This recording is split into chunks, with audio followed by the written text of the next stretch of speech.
Hello guys. अगर आप 12th पास कर चुके हैं और आप सोच रहे हैं कि भाई कौन सी गवर्नमेंट का जॉब का हम फॉर्म भर सकते हैं, तो ये वीडियो आपके लिए है। मैं आपको बताने वाला हूँ कि चार वो कौन कौन सी होगी जो अभी अभी ऑनलाइन हुई है। और हाँ, एक और बात कि भाई तैयारी कहाँ से करेंगे, मैं वो भी आपको आज बताने वाला हूँ। तो चलिए, इससे पहले हम स्टार्ट करें, इससे पहले चैनल को सब्सक्राइब कर दीजिएगा। रीजनिंग बाय मोहित कटार है मेरा चैनल है, और यहीं से आपको जो है मैं प्रॉपर जो है प्रिपरेशन भी करा देता हूँ। चलिए, तो भाई सबसे पहले हमारी जो वैकेंसीज आई हुई है वो है आरआरबी एनटीपीसी। आरआरबी का मीन्स यार, अब देखो जो 12th पास बंदा होता है ना, तो उसको पता नहीं रहता कि यार ये आरआरबी क्या है। भाई आरआरबी का मतलब है रेलवे रिक्वायरमेंट बोर्ड। और इस बोर्ड ने क्या हुआ है, दो वैकेंसी आई है। देखो, एक वैकेंसी जो आरआरबी एनटीपीसी है 10+2, इस पे लिखा हुआ है 10+2। तो ये तो है आपके लिए, यानी कि जो 12वीं पास है वो एनटीपीसी 10+2 लेवल का फॉर्म भर सकते हैं। इसको बोलते हैं अंडर ग्रेजुएट लेवल फॉर्म। ठीक है। तो जब आप ऑनलाइन जाओगे, चेक करोगे, तो ध्यान रखना एनटीपीसी इस नाम से मिलेगा, NTPC under under graduate level form. ठीक है। चलो, तो बात करते हैं कि यार इसके लिए एज क्राइटेरिया क्या है। तो मिनिमम एज होना चाहिए मेरे दोस्त 18 साल, और मैक्सिमम एज जो है वो 33 साल होना चाहिए। हालांकि इसमें एज रिलैक्सेशन भी आपको मिल जाएगा। तो बेस्ट रहेगा अभी अभी जिन्होंने 12th पास किया, बेस्ट मौका है। आप पता है कि इस टाइम पर क्या होता है कि जब हम 12th पास आउट होते हैं तो काफी ज्यादा एनर्जी लेवल होता है। तो कंपैरिजन अगर हम करें कि जो पहले से प्रिपरेशन कर रहा है और जो अब प्रिपरेशन करेगा, वो बहुत ज्यादा एफर्ट लगाने की जरूरत नहीं पड़ेगी, क्योंकि अभी आपके अंदर वो पोटेंशियल है, वो एनर्जी है कि आप किसी भी एग्जाम को क्रैक कर सकते हैं। तो बहुत अच्छा मौका है उन लोगों के लिए जो अभी अभी 12th पास हुए। और ये मौका आपको मिला है भाई, उसको हाथ से मत जाने देना। नहीं तो लोग तरस जाते हैं गवर्नमेंट जॉब के लिए। पहले बंदा ग्रेजुएशन करेगा, फिर आफ्टर देन उसके बाद वैकेंसी आएगी या नहीं आएगी नहीं पता होता। तो भाई ये एक अच्छा चांस है, इसमें आप अप्लाई कर सकते हो। अप्लाई कब से करोगे, करना स्टार्ट हो चुका है 21 सितंबर से हो चुका है स्टार्ट, यानी कि एक दो दिन हुए, और लास्ट डेट है इसकी 20 अक्टूबर, यानी कि पूरा एक महीना आपको मिलने वाला, आप इसके अप्लाई कर सकते हो।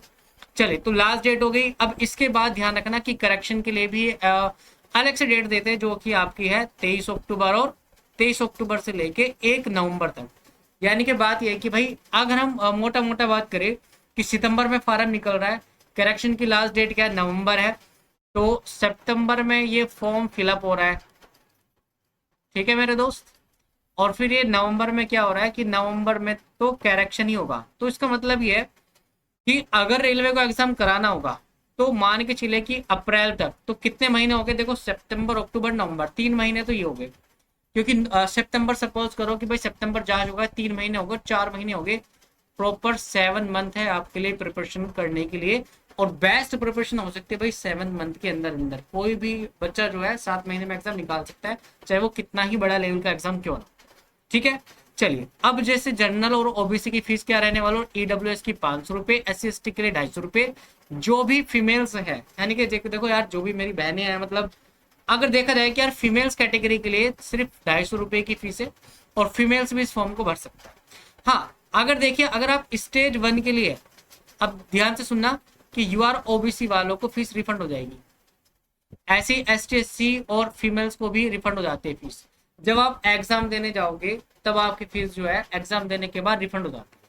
तो ये तो था आपके आरआरबी एनटीपीसी का। एक बार और देख लेना, एलिजिबिलिटी का क्राइटेरिया कितना है, 10+2 इंटरमीडिएट है, 50% मार्क्स तो होने चाहिए कम से कम, और SC ST को केवल और केवल पास होना चाहिए।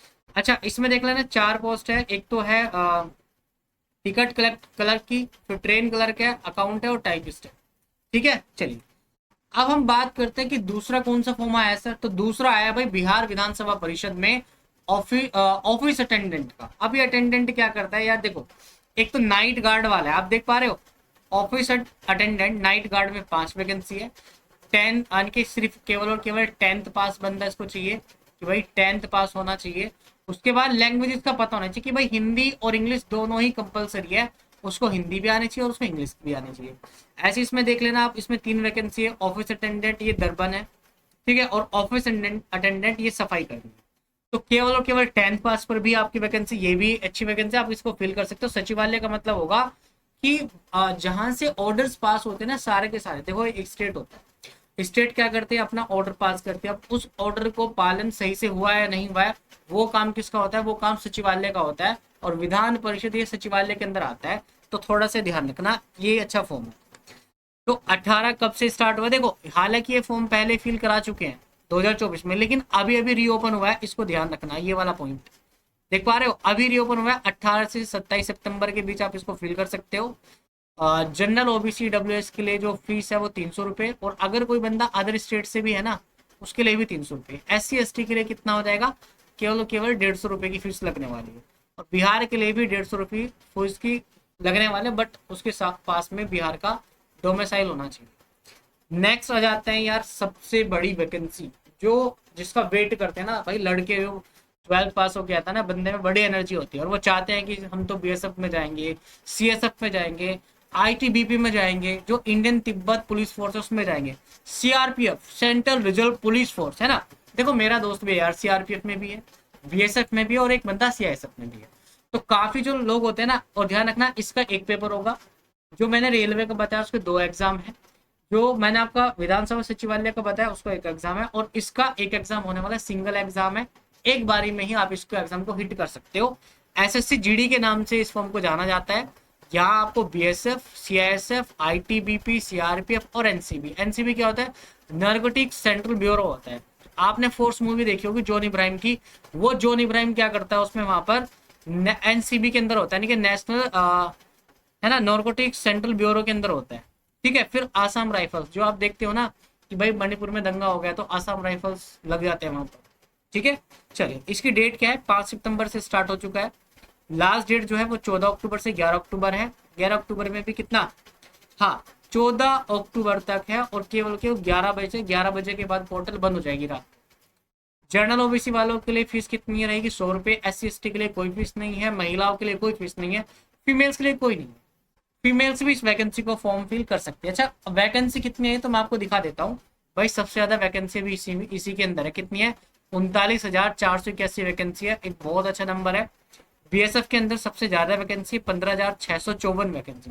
तो जो भाई चाहता है ना कि यार मुझे तो मिलिट्री में जाना है, आर्मी में जाना, और मैं BSF पे लड़ूंगा पाकिस्तान से, तो भाई ये आपके लिए बेस्ट रहेगा, बॉर्डर सिक्योरिटी फोर्स। उसके बाद देखो CISF हो जाएगा, सेंट्रल इंडियन। देखो CISF क्या होता है, ये वो वाली फोर्स होती है, जैसे आपने देखा होगा कि दिल्ली मेट्रो स्टेशन पे पुलिस खड़ी है, तो वो CISF के अंदर आता है। सेंट्रल है ना इंडस्ट्रियल सिक्योरिटी फोर्स के अंदर आ जाता है, वहां पर आपकी ड्यूटी लग सकती है। तो यहाँ ध्यान रखना 8 घंटे की ड्यूटी होती है, और यहाँ भी 8 घंटे की ड्यूटी होती है। तो यार ये बढ़िया जॉब है, 8 घंटे में अच्छी खासी सैलरी देते हैं, आपको इक्विपमेंट मिलती है, परमिशन मिलती है भाई, और मजा जो है ना इन जॉब्स का वो अलग ही है। ठीक है, सीआरपीएफ है अर्ध सैनिक बल, मान लो कोई कर्फ्यू लग गया तो CRPF को भेजा जाएगा। ठीक है, ITBP ये इंडियन तिब्बत बॉर्डर यानी कि नेपाल के आसपास आपको पोस्टिंग मिलेगी। चलिए, तो कितनी वैकेंसी SSC GD के लिए ना, ध्यान रखना 2 एबिलिटी है। पहली तो एबिलिटी यानी कि एलिजिबिलिटी क्या है, कि आप केवल अगर 10th पास भी हो ना, ध्यान रखना अगर आप 10th पास हो तो 10th पास भी भर सकता है, केवल 10th पास। 11 12 ग्रेजुएशन को भी भर सकता है। मिनिमम रिक्वायरमेंट है कि आपको 10th आपके पास होनी चाहिए। आप तो 12th कर चुके हैं तो आप इजीली जो है इसको फिल कर सकते हो। अच्छा देखिए, आप फिजिकल, क्योंकि भाई फोर्स का मामला है तो फोर्स में क्या होगा, फिजिकल एलिजिबिलिटी तो पूछेगा आपसे। तो ध्यान रखना मेल्स के लिए जो हाइट है ना, चाहे वो SC ST हो, सॉरी SC ST कह रहे हो, जनरल OBC और SC के लिए हाइट का क्राइटेरिया कि भाई 170 सेंटीमीटर होना चाहिए। मेल्स जो ST वाले हैं, ST के लिए कितना होना चाहिए, 162.5। और जो फीमेल्स है, ऑल फीमेल्स की बात करता हूँ, 157 सेंटीमीटर, और ST वाली फीमेल्स की बात करता हूँ तो 150 सेंटीमीटर उनकी हाइट होनी चाहिए। जैसे हाइट का क्राइटेरिया चेस्ट का भी है, चेस्ट का देख लो, जनरल OBC SC के लिए 80 to 85, केवल ST है तो 76 to 80। और हाँ, जो फीमेल्स है, देखो फीमेल्स के लिए कोई चेस्ट क्राइटेरिया नहीं चाहिए। ठीक है, तो इनके लिए कोई क्राइटेरिया नहीं चाहिए। हाँ, रनिंग में देख लेना कि भाई जितने भी मेल्स कैंडिडेट की रनिंग है वो लगभग है 5 किलोमीटर 24 मिनट में, और ST वालों के लिए अलग है, मेल ST वालों के लिए 5 किलोमीटर 24 मिनट, सब सेम है। देखो यहाँ भी 5 किलोमीटर दे रहा है 24 मिनट में, और यहाँ पर भी दोनों के लिए सेम है। फीमेल्स के लिए भी सेम है, फीमेल्स के लिए क्या अलग है, लेकिन है दोनों के लिए सेम, चाहे वो ST ST OBC हो या कोई सी भी फीमेल हो। देखो भाई, रनिंग का क्राइटेरिया दोनों मेल्स के लिए कॉमन है, दोनों फीमेल्स के लिए कॉमन है। फीमेल्स के लिए है कि भाई 1.6 किलोमीटर दौड़ना है, कितना 8.5 मिनट्स में, क्राइटेरिया कोई ज़्यादा नहीं है। रेलवे एंटी, जो ग्रुप डी का फॉर्म आता है ना रेलवे का, उसमें 1 किलोमीटर मांगता है आपका 4.15 सेकेंड। तो उसके अकॉर्डिंग तो देखो यार ये 1.6 है और आपको डबल टाइम दे दिया है, 8.5 मिनट का टाइम दे रखा है। तो आप इजीली कर जाओगे, जितनी फीमेल से मैं उनकी बात कर रहा हूँ। हाँ, 5 किलोमीटर 24 मिनट में कोई ज़्यादा नहीं होता, जिसने एक बार फिजिकल दिया होगा, एसआई का दिया होगा, वो आराम से इसको कर लेगा। चलिए तो भाई आज की वीडियो में बस इतना ही। वीडियो अच्छी लगी हो तो इस वीडियो को प्यार देना, लाइक करना, सब्सक्राइब करना। और हाँ, तैयारी जैसे मैंने आपको बताया कि भाई चैनल को सब्सक्राइब कर देना। मैं यहाँ पर देखो वीडियोस डाल रहा हूँ, अब देख पा रहे हैं, देखो ये वीडियो किसकी है, दिखाई दे रहा है आपको, ये एनटीपीसी के लिए मैं वीडियोस डाल रहा हूँ। चाहे तो आपका मैथमेटिक्स हो या फिर आपका कोई भी मतलब किसी भी एग्जाम के लिए मैथमेटिक्स तो सेम रहने वाला है। एप्टीट्यूड की वीडियो हमेशा सबके लिए सेम रहती है, चाहे वो प्रॉफिट लॉस हो, ठीक है। और ये जी के स्ट्रेटजी मैंने आपको बताया है।